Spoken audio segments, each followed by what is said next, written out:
প্রতিমা বিসর্জনের আগে মোষের লড়াই। পুরুলিয়ার আনাই জামবাদ গ্রামে দীর্ঘদিন ধরে চলে আসছে এই রীতি।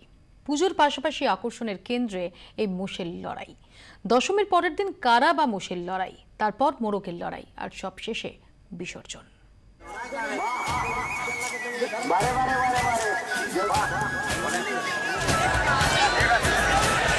সরে দাঁড়ালো, সরে দাঁড়া, আসছে আমার কানা কারা। লালমাটির পুরুলিয়া জুড়ে যেন এই সুর। বিসর্জনের আগে মোষের লড়াইয়ে জমজমাট পুরুলিয়া। সবে শেষ হয়েছে শারদোৎসব। দেবী দুর্গার অসুর দলনের রূপ সবসময়ই তাজা আম বাঙালির মনে।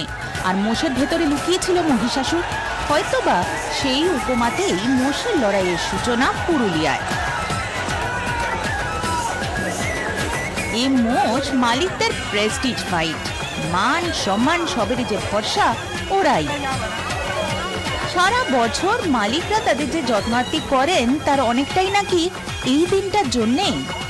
এখানে টাকা আছে প্রাইজ ৫,০০০ টাকা প্রথম পুরস্কার, ২,০০০ টাকা সেকেন্ড পুরস্কার, আর দ্বিতীয়টা একটা ভেড়া।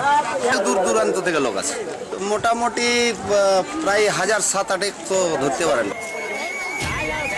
কিন্তু প্রশাসনিক অনুমতি নেই ঠিকই, তবে অনেকদিন ধরে চলে আসা এই প্রথা নাকি চলে সর্বসম্মতভাবেই।